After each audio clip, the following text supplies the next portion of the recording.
ನಮಸ್ಕಾರ. Diploma pass ಆದವರು, ITI pass ಆದವರು, ಯಾವುದೇ ಡಿಗ್ರಿ ಪಾಸ್ ಆದಂತ ಅಭ್ಯರ್ಥಿಗೆ ಭರ್ಜರ್ ಗುಡ್ ನ್ಯೂಸ್ ಆಗಿರತ್ತೆ. ನೋಡಿ, ಕರ್ನಾಟಕ ರಾಜ್ಯದಲ್ಲಿ 28 ಅಕ್ಟೋಬರ್ 2025 ಕೊನೆಯ ದಿನಾಂಕ ಆಗಿರತ್ತೆ. ಈ ಒಂದು ದಿನಾಂಕಗಳಿಗಾಗಿ ನೀವು ಅರ್ಜಿ ಸಲ್ಲಿಸಬೇಕು. ನಾನು ಮತ್ತೊಂದು ಸಲ ತಿಳಿಸ್ಕೊಡ್ತಾ ಇರೋದು 28 ಅಕ್ಟೋಬರ್ 2025 ಕೊನೆಯ ದಿನಾಂಕ ಆಗಿರತ್ತೆ. ಈ ಒಂದು ದಿನಾಂಕಗಳಿಗಾಗಿ ಬೇಗ ಅರ್ಜಿ ಸಲ್ಲಿಸಿ. ಹೆಂಗಂದ್ರೆ ಇಮೇಲ್ ಮೂಲಕವಾಗಿ ಅರ್ಜಿ ಸಲ್ಲಿಸಬೇಕಾಗತ್ತೆ. ನಮ್ಮ ಒಂದು ಕರ್ನಾಟಕ ಬೆಂಗಳೂರು ರಾಷ್ಟ್ರೀಯ ವಿನ್ಯಾಸ ಸಂಸ್ಥೆಯಲ್ಲಿ ಅರ್ಜಿ ಕರೆದಿದ್ದಾರೆ. ಇದಕ್ಕೆ ಸಂಬಂಧಪಟ್ಟಂತೆ ನಿಮ್ಗೆ ಯಾವುದೇ ರೀತಿಯಾಗಿ ಪರೀಕ್ಷೆ ಇರೋದಿಲ್ಲ. ಈ ಒಂದು ನೋಟಿಸ್ ದಲ್ಲಿ ಪರೀಕ್ಷೆ ಬಗ್ಗೆ ಮಾತಾಡಿಲ್ಲ, ಮತ್ತೆ ಹೆಂಗಿರತ್ತೆ ಎಲ್ಲ ಕೂಡ ತಿಳಿಸ್ಕೊಟ್ಟಿದ್ದಾರೆ. ಬಟ್ ಪರೀಕ್ಷೆ ಯಾವುದೇ ರೀತಿಯಾಗಿ ಕೊಟ್ಟಿಲ್ಲ ಅವರು. ಇದ್ರ ಬಗ್ಗೆನೇ ತಿಳಿಸ್ಕೊಡ್ತಾ ಇರೋದು.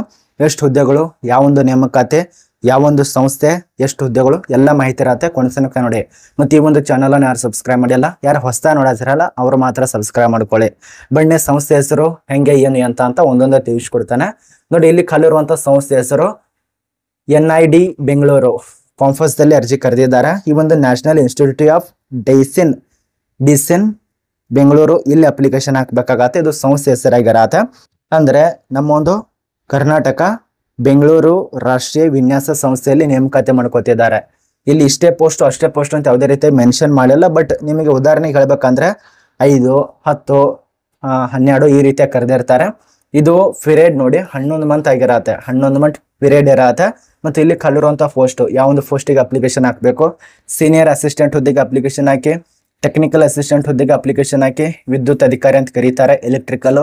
ಅದ ನಂತರ 3D ಪ್ರಿಂಟಿಂಗ್ ಮತ್ತು ಲ್ಯಾಬ್ ಟೆಕ್ನಿಷಿಯನ್ ಹುದ್ದೆಗೆ ಅರ್ಜಿ ಸಲ್ಲಿಸಿ, ಲ್ಯಾಬ್ ಅಸಿಸ್ಟೆಂಟ್ ಹುದ್ದೆಗೆ ಅರ್ಜಿ ಸಲ್ಲಿಸಿ, IT ಲ್ಯಾಬ್ ಅಸಿಸ್ಟೆಂಟ್ ಅಂತ ಹೇಳಿ ಅದಕ್ಕೆ ಅರ್ಜಿ ಸಲ್ಲಿಸಿ.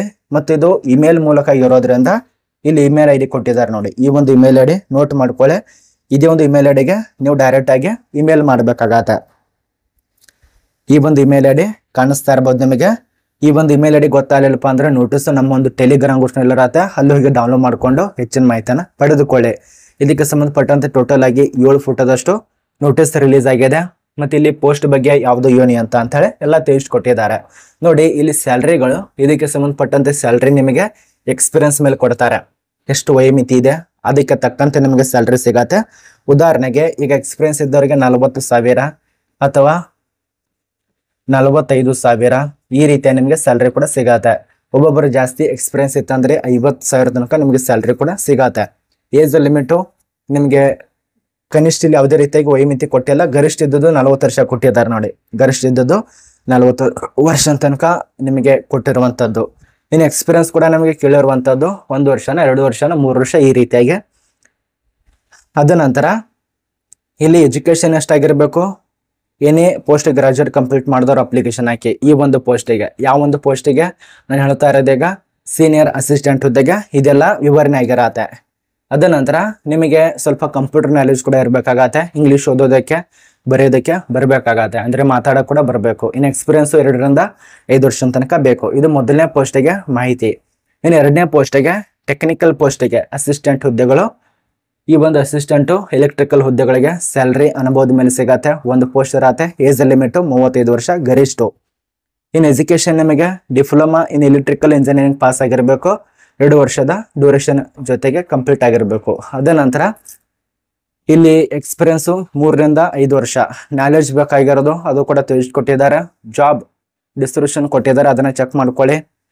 ಅದ್ರ ಬಳಿಕ ಮುಂದಿನ ಪೋಸ್ಟು ಈ ಒಂದು ಪ್ರಿಂಟಿಂಗ್ ಅಂತ ಲ್ಯಾಬ್ ಅಸಿಸ್ಟೆಂಟ್ ಅಂತೇಳಿ ಇದಕ್ಕೆ ಅರ್ಜಿ ಸಲ್ಲಿಸಿದ್ರೆ ಪ್ರಿಂಟಿಂಗ್ ಲ್ಯಾಬ್ ತಂತ್ರಜ್ಞಾನ ಲೇಸರ್ ಮತ್ತು 3D ಪ್ರಿಂಟಿಂಗ್ ಅಂತೇಳಿ ಇದಕ್ಕೆ ಅರ್ಜಿ ಸಲ್ಲಿಸಿದ್ರೆ ಎಕ್ಸ್ಪೀರಿಯನ್ಸ್ ಮೇಲೆ ನಿಮಗೆ ಸ್ಯಾಲ್ರಿ ಇರತ್ತೆ. ಸೇಮ್ 35 ವರ್ಷ. ಇದೆಲ್ಲ ನಿಮಗೆ IT ಡಿಪ್ಲೊಮಾ ಕಂಪ್ಲೀಟ್ ಮಾಡಿದವರು, ITI ಕಂಪ್ಲೀಟ್ ಮಾಡಿದವರು, 2 ವರ್ಷದ ಕೋರ್ಸ್ ಮುಗಿಸಿದವರು ಅಪ್ಲಿಕೇಶನ್ ಹಾಕಿ. ಅದ ನಂತರ ಇನ್ನು ಲ್ಯಾಬ್ ಅಸಿಸ್ಟೆಂಟ್ ಅಂತೇಳಿ ಕೊನೆಯದಾಗಿ ಪ್ರಯೋಗಾಲಯ ಸಹಾಯಕ ಇದಕ್ಕೆ ಅರ್ಜಿ ಸಲ್ಲಿಸಿದ್ರೆ ಒಂದಿರತ್ತೆ 35 ವರ್ಷ. ಸೇಮು ಇಲ್ಲಿ ನಿಮ್ಗೆ ಸ್ವಲ್ಪ ಡಿಪ್ಲೊಮಾ 2 ವರ್ಷ ಕೋರ್ಸು, BSc, BE, BTech ಎಲೆಕ್ಟ್ರಿಕಲ್ನಲ್ಲಿ ಈ ರೀತಿಯ ಕಂಪ್ಯೂಟರ್ ಸೈನ್ಸ್ ತೆರಗಡೆ ಹೊಂದಿರಬೇಕು. ಇದು ರೂಲ್ಸ್ ಪ್ರಕಾರ ಅನ್ವಯಿಸುತ್ತದೆ. ಇದು ನಿಮಗೆ ಇಮೇಲ್ ಮೂಲಕ ಇರೋದ್ರಿಂದ ಒಂದು ಫಾರ್ಮ್ ಕೂಡ ಸಿಗತ್ತೆ. ಇದರಲ್ಲಿ ಈ ಒಂದು ಫಾರ್ಮು ನಮ್ಮ ಒಂದು ಸೆಪ್ರೇಟ್ ಆಗಿ ಕೊಟ್ಟಿದ್ದಾರೆ ಅವರು. ಆ ಒಂದು ಫಾರ್ಮ್ PDF ನಮ್ಮ ಒಂದು ಟೆಲಿಗ್ರಾಮ್ ಗ್ರೂಪ್ನಲ್ಲಿ ಸಿಗತ್ತೆ, ಅಲ್ಲಿ ಹೋಗಿ ಡೌನ್ಲೋಡ್ ಮಾಡ್ಕೊಳ್ಳಿ. ನೋಡಿ, ಅರ್ಜಿ ಸಲ್ಲಿಸೋದಕ್ಕೆ 28 ಅಕ್ಟೋಬರ್ 2025 ಕೊನೆಯ ದಿನಾಂಕ ಇಮೇಲ್ ಮೂಲಕ ಕಳಿಸೋದಕ್ಕೆ. 24/10/2025 ಸ್ಟಾರ್ಟ್ ಆಗಿದೆ. ಇಮೇಲ್ ID ಈಗಾಗಲೇ ತಿಳಿಸ್ಕೊಟ್ಟಿದ್ದಾನೆ. ಬೆಂಗಳೂರು ಕಾಂಫಸ್ @NID.edu ಇದು ಒಂದು ಇಮೇಲ್ ಐಡಿ ಇರತ್ತೆ, ಚೆಕ್ ಮಾಡ್ಕೊಳ್ಳಿ. ಇದು ನಿಮ್ಗೆ ಅರ್ಥ ಆಗಿರಬೇಕು. ಟೋಟಲ್ 4 ಪೋಸ್ಟ್ ಇರತ್ತೆ. ಬೆಂಗಳೂರಿನಲ್ಲಿ ಕೆಲಸ ಸಹಾಯಕ, ಎಲ್ಲ ಪೋಸ್ಟ್ ಸಹಾಯಕ ಇರತ್ತೆ. ಇದು national institute of design Bengaluru, ಇಲ್ಲಿ ನೀವು ಅಪ್ಲಿಕೇಶನ್ ಹಾಕಬೇಕು. ತುಂಬ ಜನ ಕೇಳ್ಬೋದು, ಸರ್ ಇದು ಪರ್ಮನೆಂಟಾ ಅಥವಾ ಇದು ಪ್ರೈವೇಟಾ ಅಥವಾ ಬೇಸಿಕ್ ಮೇಲೆ ಆಯ್ಕೆ ಮಾಡ್ತಾರ ಅಂತೇಳಿ. ಬರೀ 11 ಮಂತ್ ನಿಮಗೆ ಪೀರಿಯಡ್ ಇರತ್ತೆ, ಅದು ಕೊಟ್ಟಿದ್ದಾರೆ ಅವರು. 11 ಮಂತ್ ಪೀರಿಯಡ್ ಕೊಟ್ಟಿದ್ದಾರೆ.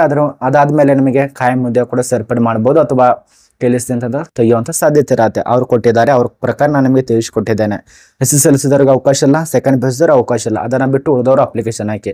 ಇದು ನಿಮಗೆ ಅರ್ಥ ಆಗಿದೆ ಅಂತ ಅನ್ಕೋತೇವೆ. ಮತ್ತು ಇದಕ್ಕಿಂತ ಜಾಸ್ತಿ ಮಾಹಿತಿ ಬೇಕಂದ್ರೆ ಗೂಗಲ್ ಸರ್ಚ್ ಮಾಡ್ಕೊಳ್ಳಿ, ಯೂಟ್ಯೂಬನ್ನು ಸರ್ಚ್ ಮಾಡ್ಕೊಳ್ಳಿ, ಜಾಸ್ತಿ ಮಾಹಿತಿ ಸಿಗತ್ತೆ. ಏನಾದರೂ ಗೊತ್ತಿರಲಿಲ್ಲ ಅಂದ್ರೆ ತೆಳಗಡೆ ಡಿಸ್ಕ್ರಿಪ್ಷನ್ ಬಾಕ್ಸ್ನಲ್ಲಿ ಅಪ್ಲೈ ಮಾಡುವಂಥ ಲಿಂಕ್ ಇರತ್ತೆ, ಅಲ್ಲಿ ಕ್ಲಿಕ್ ಮಾಡ್ಕೊಂಡು ಡೈರೆಕ್ಟಾಗಿ ಅಪ್ಲಿಕೇಶನ್ ಹಾಕಿ.